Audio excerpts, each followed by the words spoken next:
Hello दोस्तों, नमस्कार। Santoshi IAS में आप सभी का एक बार फिर स्वागत है। आज यहाँ पर आंसर नंबर 8 होगा। इससे पहले हमने आंसर नंबर 7 तक कंप्लीट कर दिया है। हमारा पेपर नंबर 4 और 5 ये चल रहा है। इस आप जो सीरीज चल रही है इसको आप फॉलो करके अपने 2 पेपर आराम से आप अच्छा स्ट्रॉन्ग कर सकते हैं। यहाँ पर मैं जो बच्चे नए होंगे उनको बता देना चाहता हूँ कि आपका जो ये आपको करवाया जाता है पूरी तरह से आंसर राइटिंग को लिख कर करवाया जाता है। जैसे ही आपको सिलेबस रखा गया है आपके ऑफिशियल उसी के तरीके से करवाया जाता है। जैसे आपका यहाँ पर जो आपका क्वेश्चन आज यहाँ पर मिलेगा, यहाँ पर देख सकते हैं, यहाँ पर इससे रिलेटेड क्वेश्चन है। ये सिलेबस है उत्तर प्रदेश की वास्तुकला, उसकी महत्ता और रख रखाव और संग्रहालय।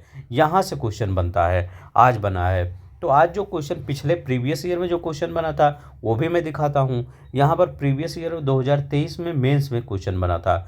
मेंस में ये क्वेश्चन बना था कि आगरा के स्मारकों की वास्तुकला विशेषताओं की विवेचना कीजिए।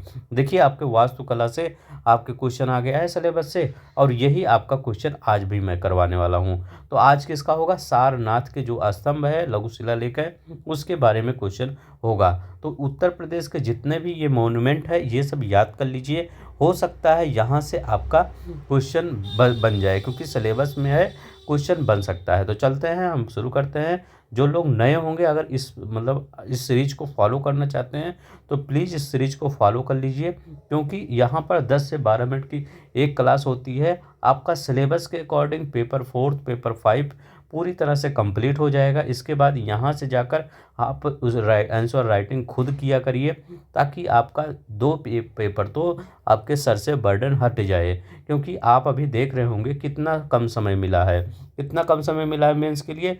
25 में आपको वो जून में आपको मेंस है, जून में मेंस है। हर सब्जेक्ट के लिए आपको 15 दिन भी नहीं मिला है, 15 दिन से भी कम समय मिला है। तो आप सोच सकते हैं, जो लोग प्री मेंस की तैयारी नहीं किए होंगे, सिर्फ प्री की तैयारी किए होंगे, कितना कम समय मिला। क्या उसमें मेंस तैयार हो पाएगा? तैयार हो पाएगा तो क्या वो रिकॉल हो पाएगा माइंड में कितनी इतना सब्जेक्ट है? तो इसीलिए मैं कहता हूँ, अगर आपको प्रॉपर आपको अधिकारी बनना है तो प्लीज़ आप मेंस, आप 25 के चाहे बच्चे होंगे चाहे 24 के बच्चे होंगे, सभी लोग मेंस की तैयारी करते रहें साथ में। ये नहीं कि हम प्री ही देते रहें, ठीक है? तो इस भ्रम में मत रहा करिए कि हमको प्री ही निकालना है। मेंस भी फोकस करिए, नहीं तो प्री निकाल के मेंस नहीं निकलेगा, फिर वहीं पे आ जाएंगे। जहाँ से चले थे फिर वहीं पे आ गए, तो उसका क्या फ़ायदा? कोई फ़ायदा नहीं है। तो चलते हैं, हम शुरू करते हैं। यहाँ पर प्रश्न नंबर 1 क्या करें? सारनाथ लघु स्तंभ शिलालेख के बारे में संक्षेप में बताइए। अब इसी सारनाथ स्तंभ के बारे में, शिलालेख के बारे में संक्षेप में बताना है। तो देखते हैं, हो सकता है पेपर में आपके आने वाले समय में ऐसे क्वेश्चन सारनाथ पे बने, क्योंकि सारनाथ उत्तर प्रदेश का एक, कह सकते हैं, गर्व की बात है कि यहाँ पर सारनाथ है, जो हमारे भारत सरकार का एक, मतलब इसका प्रतीक चिन्ह भी बना है हमारे गवर्नमेंट का। ठीक है, तो ये चलते हैं, इसके बारे में देखते हैं। करें, सारनाथ स्तंभ अशोक का सबसे परिष्कृत स्तंभ है। मतलब सबसे अच्छा, अशोक का जितने भी अशोक ने स्तंभ बनवाया था, सबसे अगर अच्छा स्तंभ देखा जाए, सबसे अच्छे से बनाया गया स्तंभ है, तो वो क्या है? सारनाथ स्तंभ है। क्यों? क्योंकि यह बलुआ पत्थर से निर्मित अखंड, अब अखंड मतलब क्या है? ये लगभग 45 फुट का जो पत्थर है उससे बनाया गया है।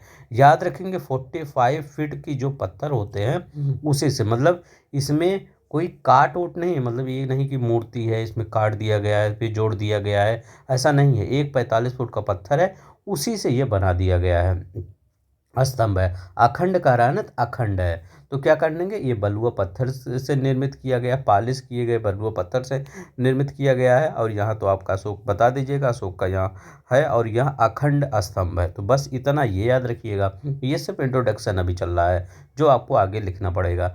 यह स्तंभ भगवान बुद्ध द्वारा धर्म चक्र परिवर्तन यानी प्रथम उपदेश देने की ऐतिहासिक घटना की स्मृति में सम्राट अशोक द्वारा बनवाया गया था। तो यहाँ क्या करा है कि भगवान बुद्ध ने जब प्रथम उपदेश दिया था, तो उसको कहा गया था? धर्म चक्र परिवर्तन कहा गया था। तो वहाँ पर यानी प्रथम उपदेश देने की ऐतिहासिक घटना की स्मृति में किसके द्वारा बनवाया गया था? अशोक के द्वारा बनवाया गया था। इसे सिंह शीर्ष लायन कैपिटल भी कहा जाता है। अब देखिए, वहाँ पर कुछ न कुछ आपको अगर सारनाथ के आएगा तो आप कुछ न कुछ वहाँ पर फिगर बना दीजिएगा। अब ऐसा नहीं कि आपको फिगर, देखिए फिगर इतना सही नहीं बना है, मतलब ऐसे ही आपको भी फिगर बनाना है। अगर अच्छा बन पाए तो बना दीजिए, नहीं तो जैसे ही बन पाए वैसे ही बना दीजिए, क्योंकि वहाँ पर ड्राइंग का पेपर नहीं दे रहे हैं। आपको सिर्फ वहाँ दर्शाना है कि ये हमें इसके बारे में पता है कि नहीं पता है, ये बताना है। तो बस यही है, अभी इसके बारे में यही एक्सप्लेन कर देना है, बस आपका कंप्लीट हो जाएगा क्वेश्चन। अब यहाँ पर क्या करें, अवस्थित कहाँ है, तो ये वाराणसी से 10 किलोमीटर, याद रखिएगा किलोमीटर दूर सारनाथ में स्थित है। कहाँ से, वाराणसी से 10 किलोमीटर दूर सारनाथ में स्थित है। भाषा इसकी क्या है, इस पर जो भाषा लिखा गया वो क्या है, इसकी भाषा प्रकृति प्रकृति भाषा है और ब्राह्मी लिपि है। तो भाषा प्रकृति है और लिपि ब्राह्मी है। अव्यय क्या है, सिंह शीर्ष पर मूलतः 5 अव्यय हैं। तो मतलब इसके अगर देखा जाए तो एक ये है, दो ये, तीन है, चार और पाँच, यही पांचों अव्यय हैं आपके। अब यहाँ पर देखते हैं, पहला एक स्तंभ होता है, ठीक है, स्तंभ है। एक कमल घट्टिका है, तो ये देखिए ये आपका जो ये स्तंभ है, ये वाला स्तंभ है। इसके बाद ये आपका उल्टा कमल, ये उल्टा कमल होता है, याद रखिएगा यहाँ पर उल्टा कमल दिखाया जाता है।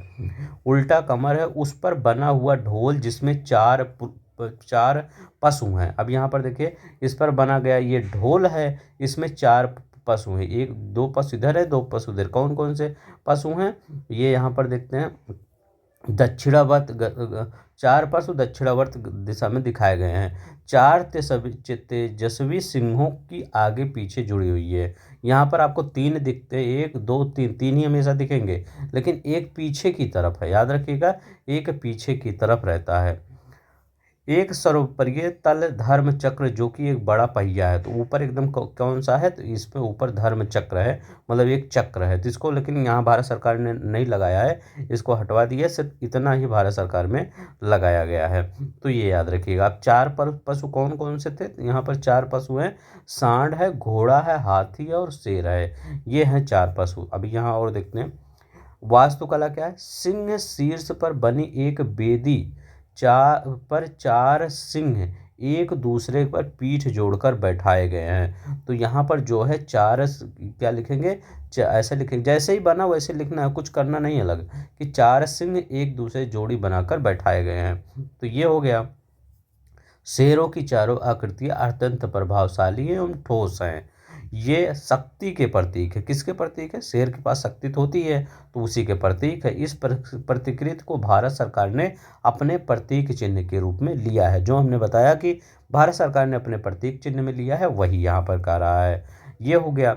अब यहाँ क्या कर रहा है, शीर्ष फलक पर एक चक्र बना हुआ है। जो इसका शीर्ष फलक है वहाँ पर क्या बना हुआ, एक चक्र बना हुआ है, जिसमें चारों दिशाएं में फैले हुए कुल मिलाकर 24 आरे हैं, मतलब तीलियां हैं। और मंड पर बने प्रत्येक चक्र के साथ सांड, याद रखिएगा यहाँ पर जो है, यहाँ पर ये यहाँ पर सांड भी है, घोड़ा, हाथी, शेर और अत्यंत सुंदर उकेरी गई है। तो ये याद रखिएगा। पहिया निरंतर प्रगति का प्रतीक है, तो उसका जो पहिया होता है, यहाँ पर देख सकते हैं, यहाँ पर जो पहिया लगाया गया है ये निरंतर प्रगति का प्रतीक है। तो ये पहिया क्या है, प्रगति का प्रतीक है। और ये जो आपका शेर है ये शक्ति का प्रतीक है, ये याद रखेंगे। ये यहाँ पर हो गया। हाँ, ये पहिया निरंतरता का प्रतीक है और पहिया प्रगति का प्रतीक है, ठीक है, निरंतरता और प्रगति का प्रतीक है। इस प्रकार अशोक के सारनाथ स्तंभ का सामाजिक और सांस्कृतिक, धार्मिक और स्थापत्य की दृष्टि से काफ़ी महत्व है। तो किसका, अशोक के सारनाथ स्तंभ का सामाजिक दृष्टि से, सांस्कृतिक दृष्टि से, धार्मिक दृष्टि से, स्थापत्य की दृष्टि से काफ़ी महत्व है। यह एकता और प्रगति का संदेश देता है। किसका संदेश देता है, एकता और प्रगति का, यह मतलब निष्कर्ष यहाँ लगा लिख देता है।